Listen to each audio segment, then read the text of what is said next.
political issue out of a world-class facility. Kaya tuloy, wala nang mag-aabalang magpatayo ng matitino at kahawa-hawang mga infrastructure dito sa Pilipinas. Dahil magpatayo ka lang ng maganda, sasabihin na sa'yo na may kalokohan ka. So paano? Puro bulok na lang tayo para walang pumansin. Ganon. Paano magiging white elephant? Madam Sponsor, do you even know what are the conditions of our sports facilities? Para sabihin mo yung world class na yun, magiging white elephant? Hindi nyo ba alam na pinasa natin ang National Academy of Sports? And doon magte-training ang mga bata natin, mga future Manny Pacquiao. Paano naging white elephant? Sana naman mag-ingat naman kayo sa mga paratang nyo. Dahil yan na naman ang i-headlines. Di man lang natin binigyan ng konting parangal, konting respeto ang mga national athletes. Na alam nyo ba, kung hindi dahil sa bayanihan to, hindi pa magkakaroon ng allowance. Ito ay parte ng derechahang pagsupalpal na Senator Pia Cayetano kay Senator Risa Hontiveros matapos nitong ipagdiinan na hindi umano tama ang pagpapatayo ng world-class na imprastraktura noong mabigyan ng pagkakataon ang ating bansa na maging host sa 2019 Southeast Asian Game. Ayon kay Senator Pia Cayetano, tila walang utang na loob ang mga senador na kumukwestiyon sa mga atleta na nagbigay ng karangalan sa ating bansa. At tila hindi na rin daw binigyan ng kahihiyan ni Senator Risa Hontiveros ang mga atletang nakipaglaban sa iba't ibang bansa na kalahok sa Southeast Asian Games na nagbigay ng karangalan sa ating bansa. Ayon naman sa mga netizen, tila inililihis lamang umano ni Senator Risa Hontiveros ang mainit na usapin ngayon tungkol sa CPP-NPA-NDF.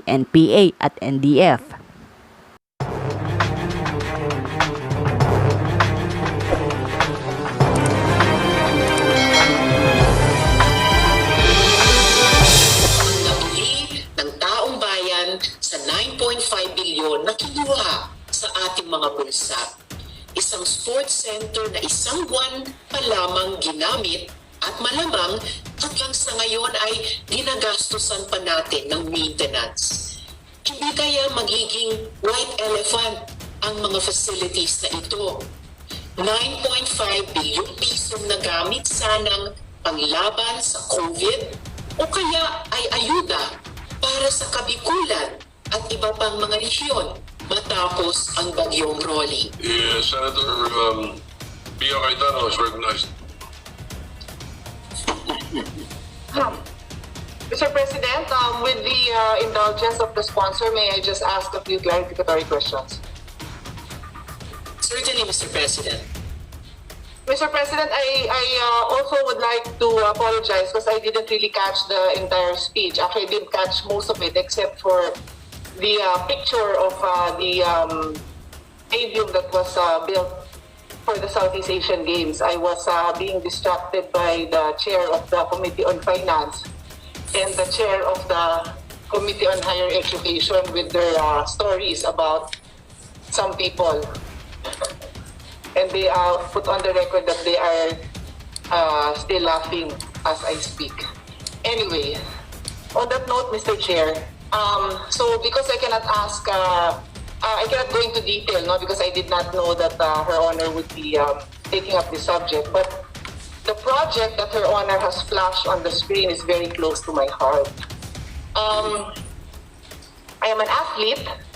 I am also a national team player in my youth, and I was there during, I don't think I was there during the, what do you call that, when they, ano ba tawag dun yung corner, groundbreaking ba yun? When they put the first, I wasn't there then, but I was there when there were only beams, and I continually checked on it in the days to come. Mr. President, this is a world-class stadium built in record time with the advice no less than, if I'm not mistaken and I can check for the record, World Bank and or ADB on how to finance and how to do this project. Mr. President, the Southeast Asian Games would not have been as successful as it was if we had only the dilapidated stadium of Rizal Memorial of Ultra. May I ask Her Honor if she has seen the place? Because the national track and field team, when they visited it around November, not sure na September, November, before the Southeast Asian Games commenced, they went there for the first time. Does Her Honor know that they cried when they saw the stadium? They cried when they had the opportunity to run on the turf. Bakit? Kasi doon sila nagpa-practice sa napakabulok na stadium.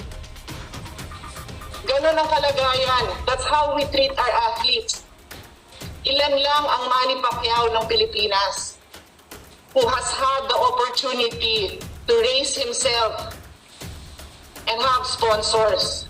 But not all sports are like boxing and basketball that have a strong following. Many of these athletes will never even be remembered. But on that day that we won the gold medal, the entire Southeast Asian countries gave their due respect to the Filipino athletes. I am embarrassed that we cannot even honor that. I am embarrassed that we choose to make a political issue out of a world-class facility. Kaya tuloy, wala nang mag-aabalang magpatayo ng matitino at kahawa-hawang mga infrastructure dito sa Pilipinas. Dahil magpatayo ka lang ng maganda, sasabihin na sa'yo na may kalokohan ka. So paano? Puro bulok na lang tayo para walang pumansin. Ganon. Paano magiging white elephant?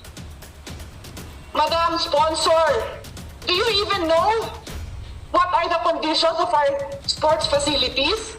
Para sabihin mo yung world class na yun, magiging white elephant? Hindi nyo ba alam na pinasa natin ang National Academy of Sports? And doon magte-training ang mga bata natin, mga future Manny Pacquiao. Paano naging white elephant? Sana naman mag-ingat naman kayo sa mga paratang nyo. Dahil yan na naman ang headlines. Di man lang natin binigyan ng konting parangal, konting respeto ang mga national athletes. Na alam nyo ba, kung hindi dahil sa bayanihan to, hindi pa magkakaroon ng allowance. Hindi thanks to PSC thanks to Speaker Alan Cayetano, Congressman Bambo Tolentino, and Senator Sani Angara.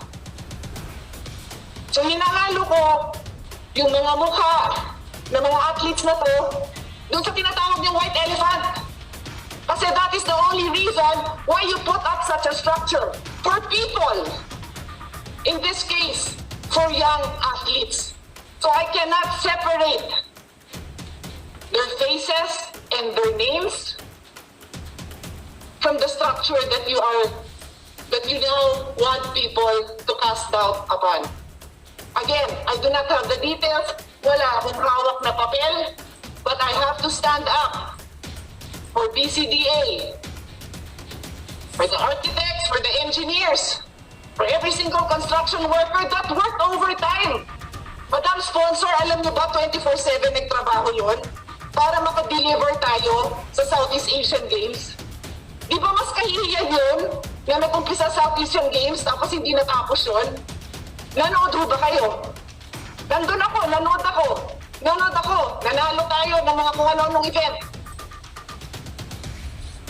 Yung pole vaulter natin, he claimed the gold. Si EJ Obiena, he's going to compete, he was supposed to compete in the Olympics. Pero hindi natuloy yung Olympics. At least, nagka-Southeast Asian gold medal siya, di ba? At least nanalo siya in his own country. Napanood siya ng tatay niya, na coach niya. Ganon ang kalagayan ng mga athletes. Madam Sponsor, yung nanalo ng marathon taga-Cagayan de Oro siya. Umiiyak siya nung nakita ko siya after niya, hindi niya akalain mananalo siya. Alam niyo bang na-lockdown siya dito for how many months, hindi nakauwi? O baka sabihin niyo, irrelevant na yun. Hindi irrelevant yun. Kasama yun sa mga sakripisyo ng mga athlete. Tapos ngayon, ang kaisa-isang nagawa natin for them, binibigyan pa natin ng mali siya. Kaya yan ang mangyayari sa bansa natin. Puro mali siya tayo, puro paghuhusga. Mr. President, may I respond now? And Yes. thank you, Mr. President. Indeed, if the good colleague had caught more or most of my privileged speech, it probably would not have caused the gentle lady as much distress. Maganda naman talaga yung mga facilities. Nobody's arguing against that. And sinuportahan ko rin yung itinayo natin by law na paaralan para sa ating mga atleta. World class nga naman yung mga facilities kahit tignan lang natin sa mga litrato. Pero baka mas world class pa kung binid out according to law.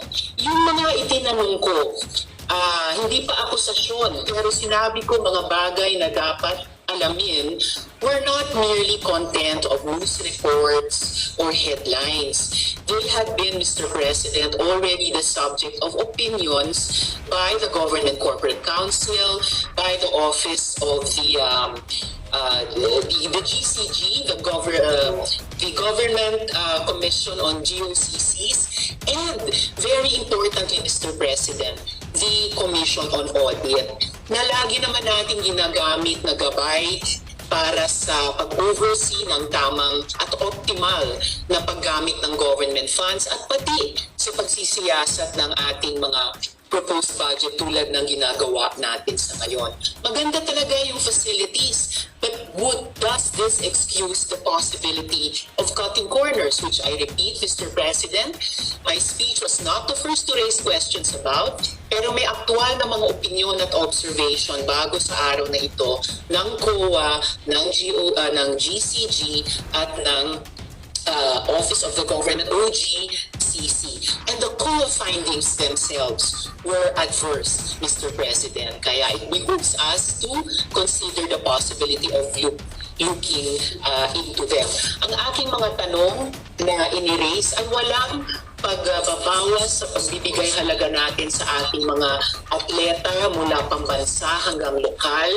Hindi binabawi ang ating suporta sa education and athletic support sa ating mga athletes at student athletes. Ito ay panay tungkol sa inobserbahan pa o hindi ang mga ayon sa batas dapat na inobserbahan kung totoong joint venture yan o hindi ba dapat sa ilalim ng Build, Operate, and Transfer Law, kung kaya't mas mahigpit na bidding, at pag-iwas na ito ay naging bang isang lihestro. At pati yung tanong ko po tungkol sa ito ba ay magiging white elephant lamang, it was precisely in the body of my speech coached in the form of a question. Kasi ayaw natin na ang ganitong world-class or magandang facilities ay mahulog na lang sa ganyang status. Lalo na naging stage na siya ng pagkamit ng glory o karangalan ng ating mga atleta. So ito po, Mr. President, ay mga tanong na maaaring unang beses ni-raise natin dito sa loob ng Senado, pero nauna na yung mga constitutional at executive bodies sa ganitong klaseng mga opinyon at obserbasyon. And I think it is well within the mandate of the Senate to also consider looking into these questions, Mr. President. Mr. President, like I said, I do not have the details. Wala ko akong panahon sa ngayon na aralin yon dahil I am sponsoring CREATE and I am the Senior Vice Chair of the Committee on Finance. Pero pag pinagpatuloy pa ni Senator Risa sa ganitong panahon, na katulad nga ng sinabi ko, yung mga athletes na yan, na lockdown, hindi nakauwi, 10 buwan, walang allowance, 10 buwan, walang allowance. This is their livelihood. And the only thing they have left is their pride. So when we do things like that, we slap them in the face. That is what we do, Mr. President. And when Her Honor chooses to use words like white elephant, you make the people who bother listening to us, if there are still people who bother to listen to us, the more that they question our judgment, the more that they question the things that we do to make those who need more in life, to give them a better life. And that is exactly what that project was all about. Ba't kakainin ba natin yun? Hindi. So, syempre, ba't tinayo yun? Kasi nga may purpose. We were in line to sponsor, to host the Southeast Asian Games. Was there enough time to go through all the steps? I don't know. But I am sure there's a logical reason because the president of BCDA is one of those persons that is highly respected in this government. He was pulled in to assist the IATF with the testing, the capacity building, putting up quarantine centers. Hindi mag-aabala si Vince Dizon na mag-cut short lang ng corners para lang batikusin ng ganito. Ginawa niya yun para magpatayuan ng may pagmamalaki namang stadium ang Pilipinas. So I leave it at that, Mr. President, but I sincerely regret, in as much as we all have the right to stand up here for anything that we want to talk about, we do. Pwede, lahat tayo may right. Pero I sincerely regret na nagagamit ang floor natin para sirain ang napakagandang pangalan ng napakagandang mga proyekto na tinayo para lang naman bigyan ng kahalagahan ang ibang sektor ng ating bansa na normally hindi napapansin. They are normally training, like I said, umiyak sila nung tumuntong sila sa tarp nung track oval na yun. Umiyak sila. Sabi nila, wow, ang lambot. Sabi ko, ba't saan ba kayo nagtitraining? Ma'am, dun sa track oval na sira-sira na, sa Pangasinan. Ha? Paano kayo nakarating ng Pangasinan? Wala na ho kami mapag-trainingan sa Metro Manila. And then their facilities, nakatira na rin ako sa Rizal Memorial. As I said, I was a national team athlete. Yung tinirahan ko sa Rizal Memorial noong 1983, awa ng Diyos, ganun pa rin ang itsura. Kung hindi pa natin pinatayo ang track oval sa University of the Philippines, which is open to all, inabot ng mga anak ko, 30 years after I graduated, the same track and football field ng UP. So siguro si UP, sinundan nila by the letter every single step. Awa ng Diyos, inabot ng 4 na taon. Nag-graduate na yung anak ko, never na nakitang yung field na yun. That is how infrastructure projects in the Philippines go along. So if we don't want the people to dream, if we don't take a stand and give honor to what should be honored, the people who did right, then we'll just watch our country crumble because we're just going to be finger-pointing every step of the way. And I take offense as an athlete, as a mother of athletes, as a mentor and as a friend of all these athletes, whose sole pride was to be able to see such a structure built in their honor questioned and castigated in this manner. Salamat po.